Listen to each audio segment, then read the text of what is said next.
Entonces, el punto de la sustentabilidad económica, la vivienda que deben asumir los habitantes debe ser proporcional a su nivel de ingreso.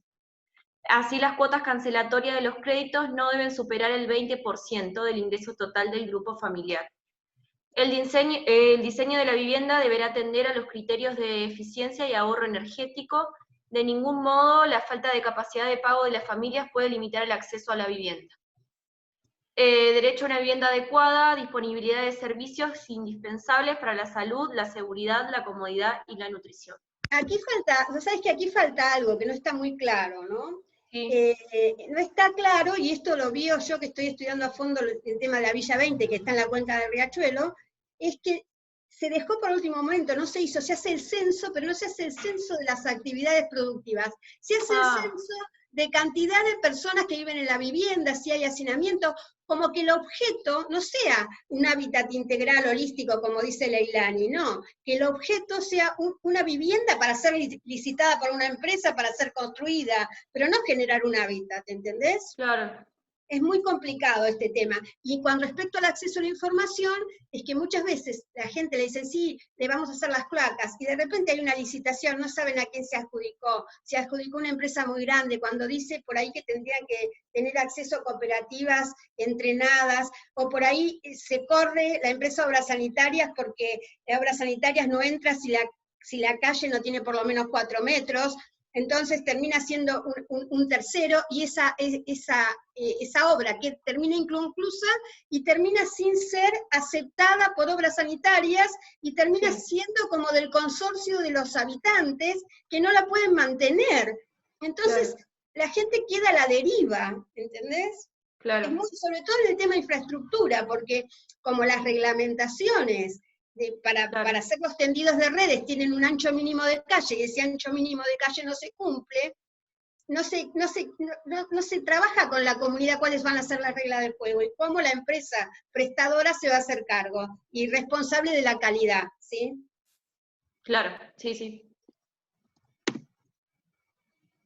Bueno, acceso permanente a recursos naturales y comunes, agua potable, energía para la cocina, la calefacción y el alumbrado, a instalaciones sanitarias y de aseo, de almacenamiento de alimentos, de eliminación de desechos, de drenaje y a servicios de emergencia.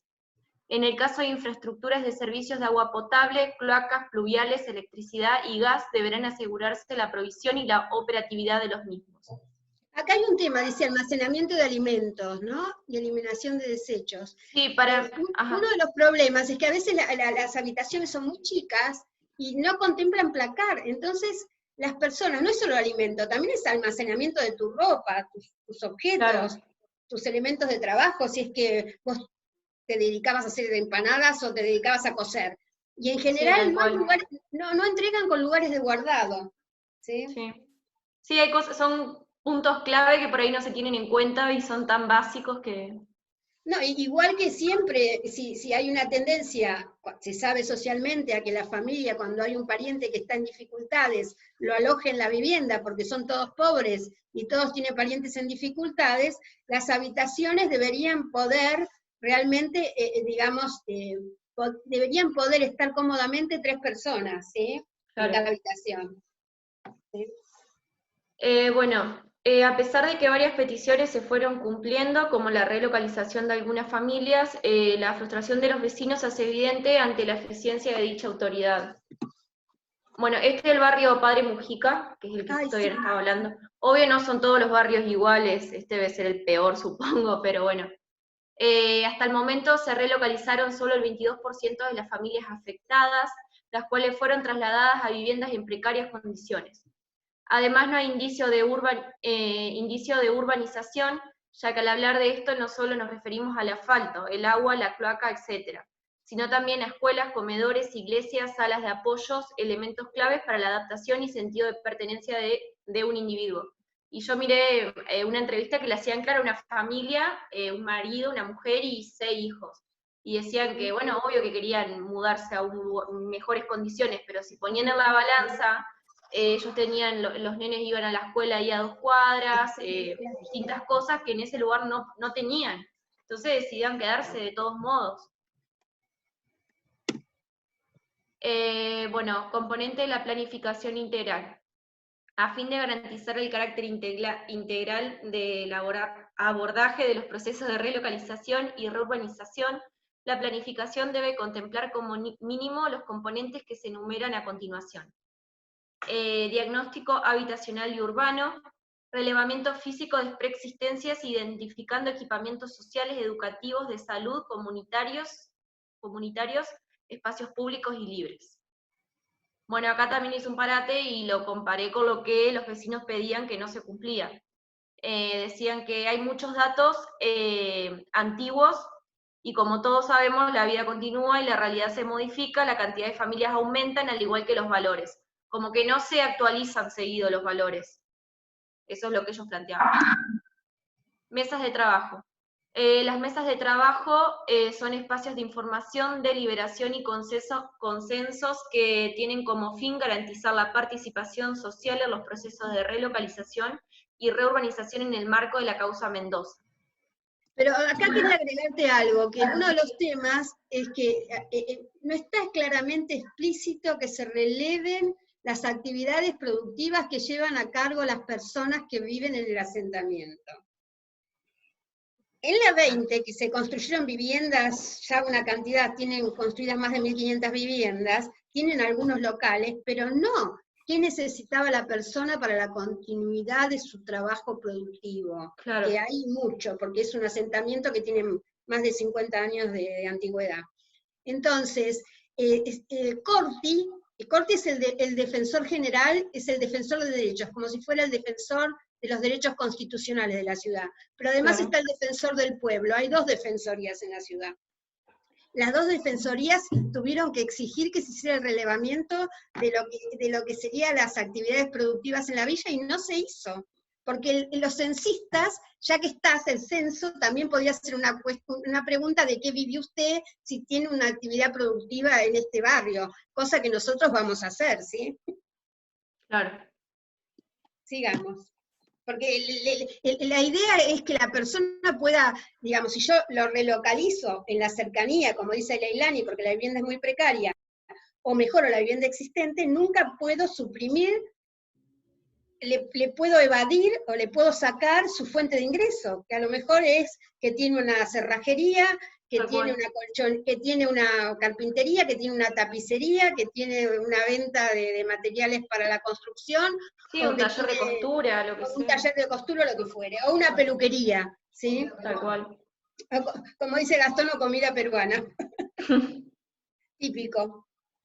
Bueno, estas mesas de trabajo van a estar integradas por parte de los estados obligados, que son las autoridades de la jurisdicción local responsables del cumplimiento de la demanda judicial y la CUMAR. Por parte de los vecinos, todos los vecinos involucrados en los procesos de relocalización y reurbanización, y los representantes elegidos por los mismos, no pudiendo las autoridades condicionar tal selección o impugnar la misma.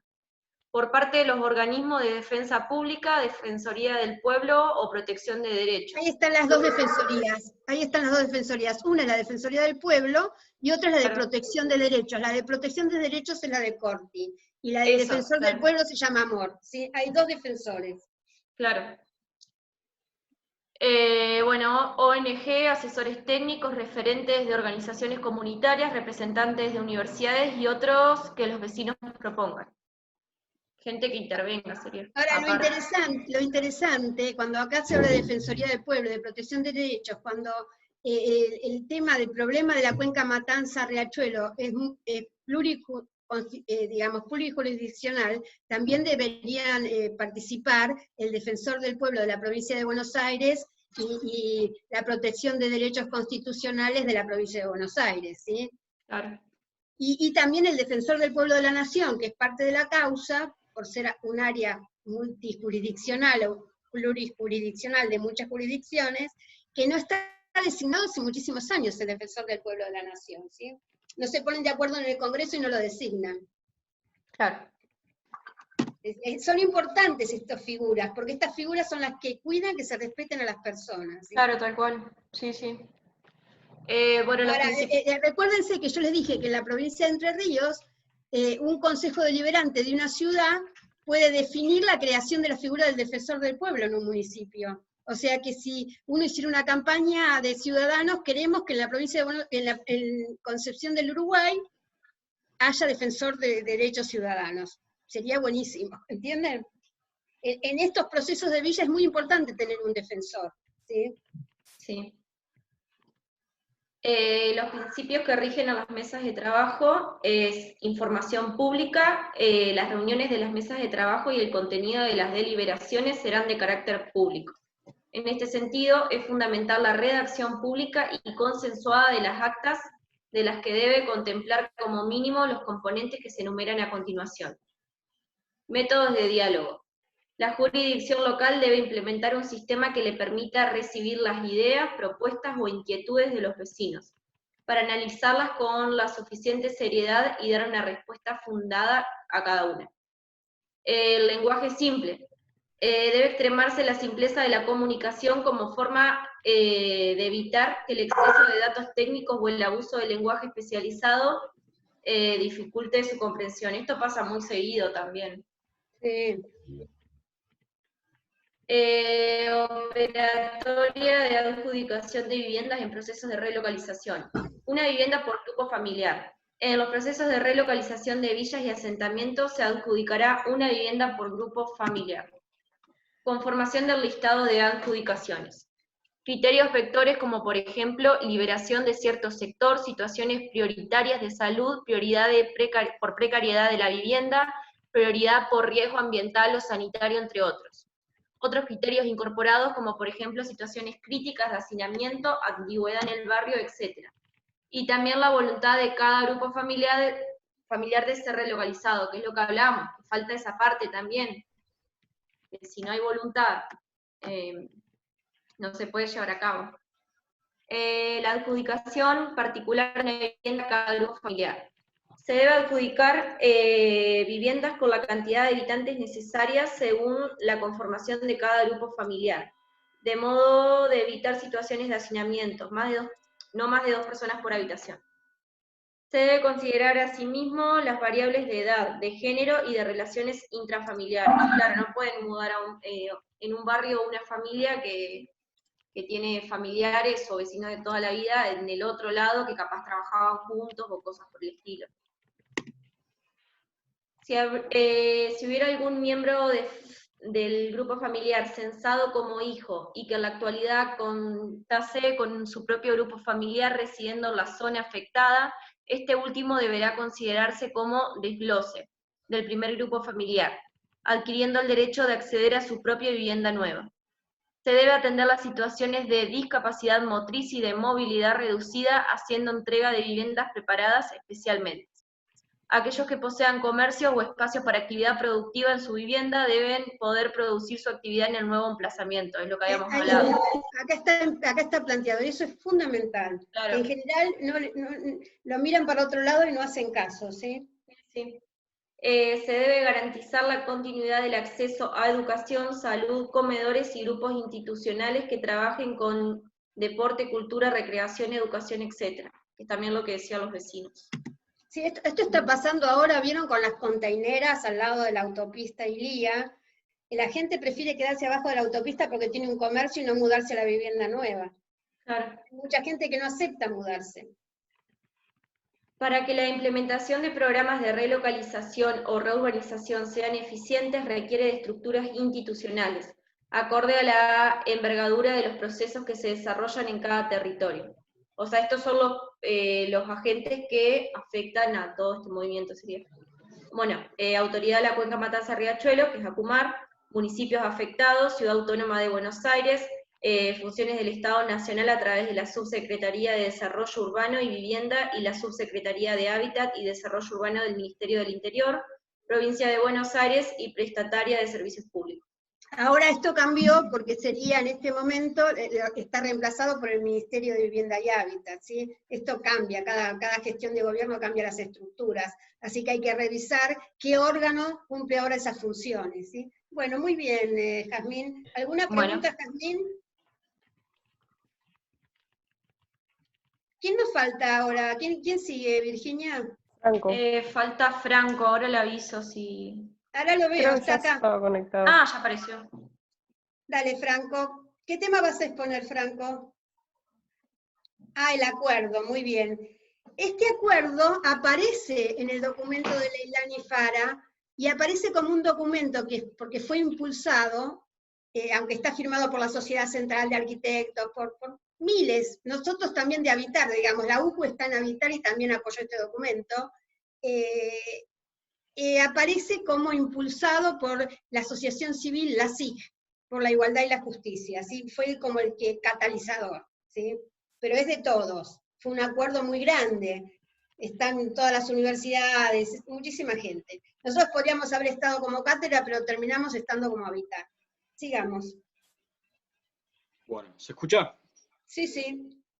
Bueno, como decía, este acuerdo son 10 puntos para la integración sociourbana de los asentamientos, que es, bueno, es una iniciativa que la conforman instituciones públicas, académicas, en fin, muchísimas entidades, con el objeto de lograr un consenso sobre la necesidad de organizar las villas, para que se garanticen todos los derechos en las condiciones de igualdad para con el resto de la ciudad, sería.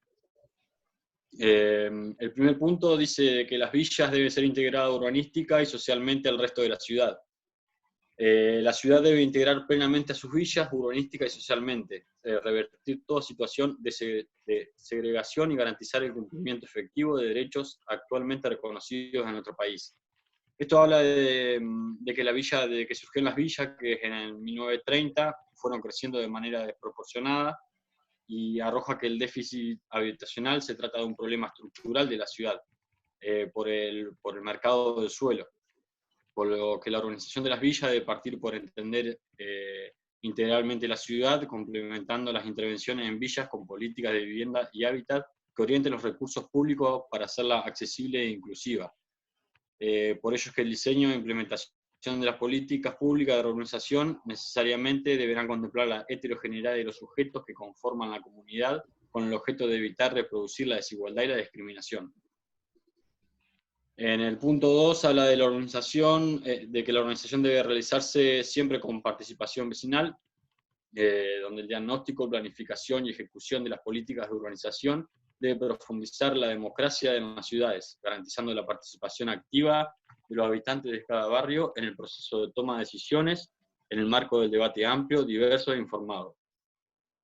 Aquí se dice que la producción social del hábitat y fortalecimiento de los espacios de participación territorial se deben dar con acciones de urbanización que deben ser consensuadas por las organizaciones, toda esta la que hablamos antes, para que los habitantes puedan apropiarse del proceso y hacerlo más sustentable en el tiempo. Una cosa, también, Franco, ¿sabés lo que es un espacio de participación? ¿Un espacio de participación? Sí. Y como lo que hablaba Jazmín anteriormente, estas organizaciones que se hablan, estos debates, estas mesas, como una mesa de trabajo. Muy bien, son esas mesas de trabajo. Lo que tienen que tener es una frecuencia conocida y un lugar de reunión conocido y una, digamos, una regularidad, ¿no? De vez en cuando. Tienen que ser permanentes, claro. continuas. Muy bien, sigamos. Bueno, con respecto al reconocimiento de los procesos participativos y autónomos, dice que el Estado debe reconocer los procesos de urbanización también en las diversas organizaciones que se vayan originando, consensuar y articular con ellas las acciones específicas a desarrollar en el barrio. Esto es lo que decía anteriormente, también que se puedan incluir otras organizaciones a estas mesas de trabajo. En el punto 3 habla de la organización, involucra la provisión de infraestructura y equipamiento colectivo equivalente a la del resto de la ciudad, donde la infraestructura urbana, de servicios y el equipamiento colectivo deben asegurar la integración física y social al entorno urbano, garantizando el acceso adecuado a los servicios públicos, domiciliarios, espacios de uso común y recreativo, estableciendo establecimientos educativos, de salud y la conectividad con el resto de la ciudad. Bueno, acá habla de que la infraestructura pública y domiciliaria debe incluir en cada territorio el suministro de agua potable, desagües, cloacales, energía, eléctrica o gasífera y redes de información, donde aseguren que la capacidad de pago en ningún caso se constituya un impedimento para el acceso, proyectando el crecimiento demográfico a no menos de 20 años. Esto también es lo que hablaban anteriormente de que el ingreso no debe superar el 20%. O sea, que se consensúe las tarifas para que puedan ser accesibles para puedan todos. ser pagadas, sí. Claro. También con la construcción o revitalización de equipamientos colectivos, se deberá construir o mejorar los edificios y establecimientos dedicados a la educación, la salud, la cultura y el deporte. Adicionalmente, se tendrá que garantizar la cobertura de servicios de emergencia médica, seguridad, bomberos y defensa civil. En cuanto a las zonas verdes y espacio público, se dice que es vital la existencia de los espacios públicos que deben ser abiertos, orientados al esparcimiento, ocio y prácticas deportivas, proyectados a escala de la propia comunidad, sujeto de derecho y en aporte al resto de la estructura urbana. Acá también se habla de que se pueden promover otras prácticas agroecológicas en estos espacios verdes y públicos, bajo el cuidado y participación vecinal. Esto es lo que estábamos planteando nosotros, Ajá. ¿no? Ahora, creo que estamos también haciendo nosotros ahora. lo que estamos tratando de tener claro para poder proponerlo, digamos. Ajá. Pero aquí, cuando hablamos del espacio público y de integración, tiene que ser de una calidad tal que no sea exclusivo para el asentamiento reurbanizado, sino que sea para toda la ciudad, donde sea un Para lugar toda la de ciudad. encuentro. Claro, y esto es un poco lo que vamos a ver en la unidad 6, el caso de Medellín, los equipamientos sociales de Medellín, que son de tal calidad, independientemente de la localización, que atraen a toda la ciudad, ¿no? Y además habiendo una mejora importantísima de la accesibilidad, para que todos puedan acceder. Claro. O sea, que esa accesibilidad hace la conectividad de ese asentamiento, villa, con el resto de la ciudad, y hace la accesibilidad de ese nuevo equipamiento para el resto de la ciudad. Sí. Bueno, por eso es que dice que en la movilidad se entiende que las dinámicas de tránsito y transporte incluyen y excluyen, condicionan, habilitan, inhiben o potencian el uso del territorio. Por eso es que se tiene que garantizar el total ejercicio de la movilidad en su conjunto, con toda la ciudad sería, introduciendo nuevas vías y accesos capaces de garantizar la conectividad.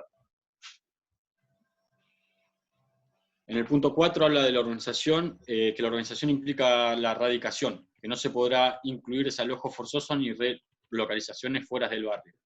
Toda política de villas deberá evitar los desalojos y sustentarse en el principio de arraigo de los procesos de reurbanización.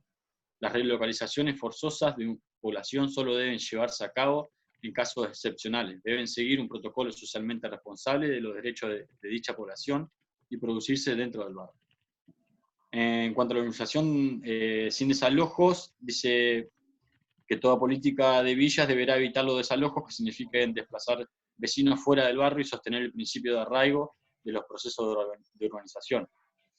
Y la relocalización de población solo en casos excepcionales se debe dar a través de unos principios generales, como es el traslado de la población a zonas del mismo barrio o cercanas a este, evitando el desarraigo y fortaleciendo la afiliación a los múltiples espacios de la vida. La participación activa también de los habitantes en el proceso de toma de decisiones en todas las etapas y la aplicación de un protocolo socialmente responsable que sirva como guía a los funcionarios, profesionales y técnicos que conforman la estructura institucional de a cargo. La implementación de un protocolo socialmente responsable de relocalización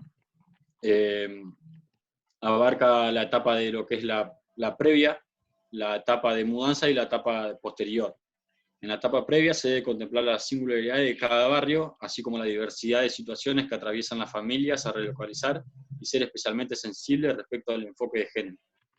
Esta habla más o menos habla de que se debe relevar bien en lo que decían anteriormente, de que se trabaja, de qué es lo que hace la gente para poder dar un mejor diagnóstico. Chicos, el tema del enfoque de género, que también lo plantea la relatora Leilani Fara y también lo planteaba Raquel Rolni, es un tema importantísimo porque las mujeres son las que más sufren violencia y muchas veces los barrios son inseguros, muchas veces las mujeres para llegar tarde tienen que pagarse remis, que eso deteriora el salario, muchas mujeres son jefas de hogar, en los propios asentamientos a lo mejor no hay policía o la policía ejerce violencia y no hay un lugar donde si hay situación violenta, no hay lugares de relajamiento, de cuidado si hay situaciones violentas en el domicilio, ¿no? Entonces, este enfoque de género quiere decir cuidar, en general, en los asentamientos hay muchísimas viviendas y hogares que están a cargo de mujeres solas, ¿sí? Ujú. Bueno, también deberá promover el trabajo en conjunto y articulado entre las diferentes dependencias estatales involucradas. Acá se habla de la población que se va a mudar, la población que va a recibir a los relocalizados y la población que va a permanecer en el sitio a relocalizar. Y también debe ser preparado y programado atendiendo a la totalidad de sus etapas, desde el diseño hasta la implementación y seguimiento posterior. Y se deben incorporar instancias de revisión permanente de las acciones llevadas a cabo. Esto es lo que decía, bueno, Jamín anteriormente, de que por ahí no se van actualizando los datos, que se programen ciertas revisiones en cada tiempo para ir controlando, ¿no? Sí, pero además viendo, si de repente se plantea una dimensión de un consorcio de 16 habitantes y el consorcio no se logra organizar, entonces no pueden mantener cuando se rompe, no sé, la instalación eléctrica del edificio y entonces están en riesgo, de alguna manera poder saber que hay alguien que se está encargando de que puede ayudar a resolver ese problema, porque el grado de deterioro que hay en los conjuntos habitacionales es porque no hay quien pueda colaborar a tiempo en ese arreglo, o en esa situación. Se deja estar, es como que les entregan la vivienda y no importa lo que pase, ¿sí? Claro. Bueno, por eso hay un punto después también de que bueno, acá dice que se priorice la contratación de los que residen en el barrio, de los distintos profesionales.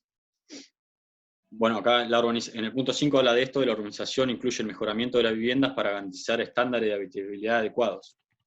Las intervenciones sobre la vivienda deben orientarse a la rehabilitación del patrimonio construido, garantizando las condiciones de habitabilidad, la educación del tejido, adecuación del tejido, la accesibilidad y conectividad de la trama existente, garantizando a toda la población de villas y asentamientos la reversión de las condiciones de precariedad, hacinamiento y déficit habitacional. En cuanto a la rehabilitación y reconocimiento de las viviendas, se dice que estos procesos contarán con el apoyo técnico de profesionales correspondientes y de maestros mayores de obras y albañiles, priorizando en la contratación a quienes residan en el barrio.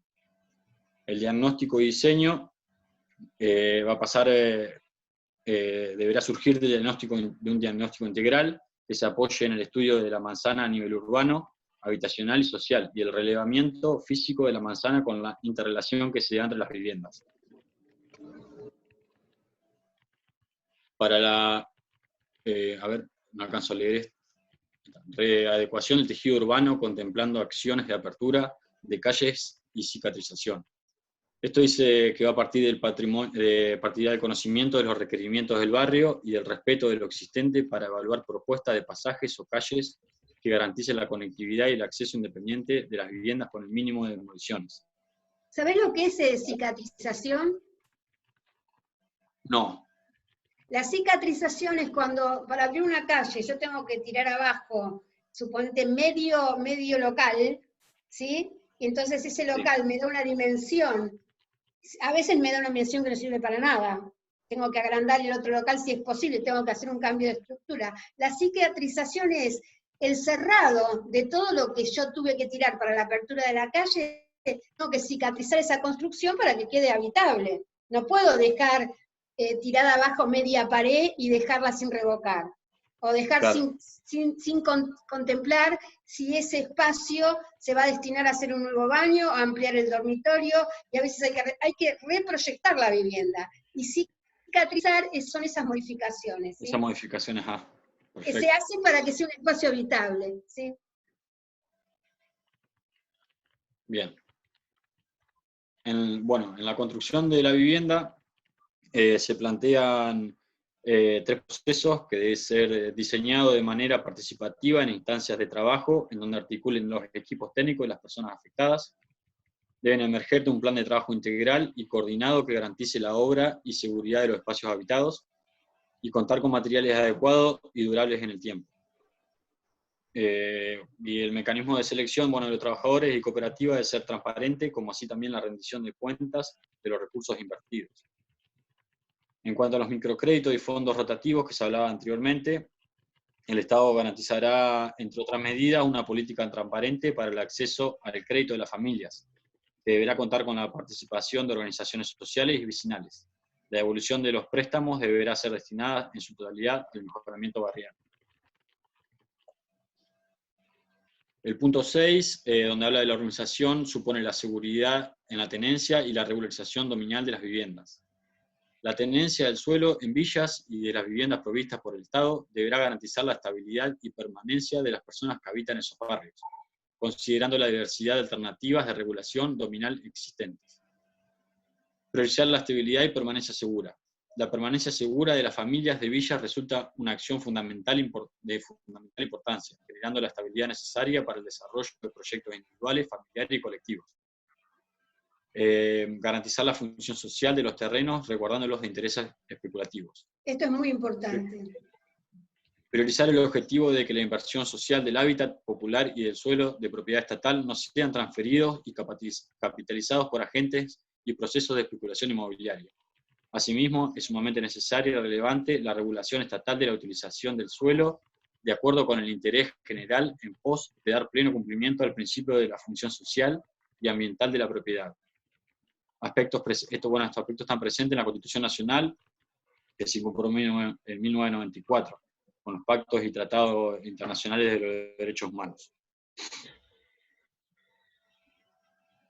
En cuanto a la regulación dominial, se dice que resulta prioritario generar información sobre las diversas modalidades existentes y definir la manera participativa, cuáles son las opciones de regulación dominial más adecuada. En el punto volví atrás, esto es muy importante. En este contexto resulta prioritario generar información sobre las diversas modalidades. O sea, lo que habíamos visto que puede haber un fideicomiso colectivo, ¿no? Por ahí plantear, tener una propiedad cooperativa del suelo y una propiedad individual de lo construido, digamos, ¿sí? Hay que analizar, ¿sí?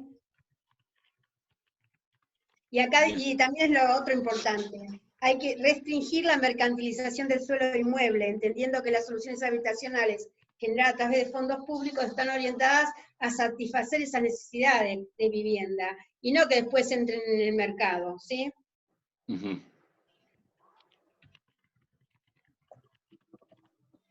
El punto 7 habla de la urbanización, que la urbanización requiere de un abordaje adecuado para la solución de la problemática habitacional de los inquilinos. La urbanización de las villas requiere de la elaboración de un diagnóstico y el diseño de intervenciones orientadas a la población inquilina y otros grupos especialmente vulnerados, garantizando que estos sectores habiten la ciudad en condiciones dignas y accedan a opciones seguras de tenencia de la vivienda. El registro de la cantidad de condiciones de habitabilidad de los inquilinos en villas propone generar relevamiento sistemático sobre las condiciones de vida y la cantidad que presentan estos grupos. Es necesario desarrollar enfoques integrales que, en primer lugar, visibilicen el fenómeno de los inquilinos y, en segundo lugar, que los reconozcan como sujetos de derecho a una vivienda digna y a ser parte de los procesos de la urbanización. Esto es necesario para evitar someter a los inquilinos los efectos de la especulación inmobiliaria sobre la propiedad, para que no se prevengan los desalojos informales. Garantizar el acceso a una vivienda y hábitat adecuado para los inquilinos. Deben garantizarse las condiciones para acceder a una vivienda adecuada a precios accesibles. Los inquilinos están expuestos a diversos abusos relacionados con las condiciones jurídicas en que se desarrolla el alquiler en villas. Y la promoción del alquiler social, que se considera necesario implementar también en las villas sistemas de vivienda social en alquiler, conformados a partir de inmuebles de dominio estatal, que serán considerados una solución habitacional transitoria en la medida en que la vivienda estatal siga siendo adjudicada al propietario y a sus destinatarios. El Estado, a través de la generación de un banco de inmuebles, debe garantizar el suelo para la construcción de viviendas o la refuncionalización en edificios vacantes.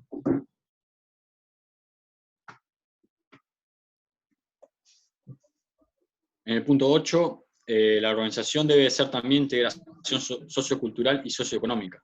Las intervenciones de urbanización de villas deben proponer la integración real de su población, favoreciendo el ejercicio de derechos, anulando todo tipo de acción y discurso estigmatizador, y permitiendo el desarrollo de las actividades productivas que garanticen su reproducción económica. En cuanto a la integración sociocultural, se dice que implica combatir todo tipo de discurso y acción discriminatoria hacia las villas y su población. Además, en las villas, como en el resto de la ciudad, conviven diversas colectividades que tienen tradiciones culturales diferenciadas. Para proponer la integración, la organización de villas necesita promover la generación de espacios y condiciones que habiliten estas expresiones en un contexto de enriquecimiento mutuo. En la integración socioeconómica se habla de que la población de villas realiza actividades productivas en sus barrios y o viviendas que aseguren su sustento cotidiano. Toda acción de urbanización requiere conocer cuáles son estas actividades desarrolladas dentro de las inmediaciones y fuera del barrio, generando a partir de ese diagnóstico acciones que permitan su permanencia. En este sentido, no hay urbanización ni mejoramiento posible si se destruyen o afectan negativamente las oportunidades y conocimientos que permiten la reproducción económica de la población. Esto, bueno, de lo que hablaba anteriormente, de cuando se relocaliza no se piensan en estas actividades, entonces termina siendo, no termina siendo una buena urbanización, ¿no? Porque la gente no puede seguir termina haciendo la gente más pobre, la gente termina más pobre porque tiene que pagar servicios, se tiene que saca pagar su hipoteca sustento y no puede desarrollar su actividad económica, ¿sí? Claro, le sacan el sustento económico. En el punto 9 habla de la urbanización e implica garantizar el derecho a una seguridad democrática y acceso a la justicia. Las intervenciones orientadas a la urbanización de villas y asentamientos deberán garantizar la seguridad de los vecinos y terminar con todo trato abusivo de las fuerzas de seguridad hacia sus habitantes. Asimismo, se deberá fortalecer el trabajo territorial que realizan los distintos organismos dedicados a garantizar el acceso a la justicia. Esto es lo que más o menos se venía hablando ya también, el acceso a la justicia. La mayoría de las personas que habitan las villas encuentran importantes obstáculos y dificultades para acceder a la justicia. En algunos de estos barrios existen distintos organismos cuyo objetivo es facilitar este acceso e integrarla al sistema de administración de justicia. En cuanto a la seguridad en las villas, como una deuda histórica,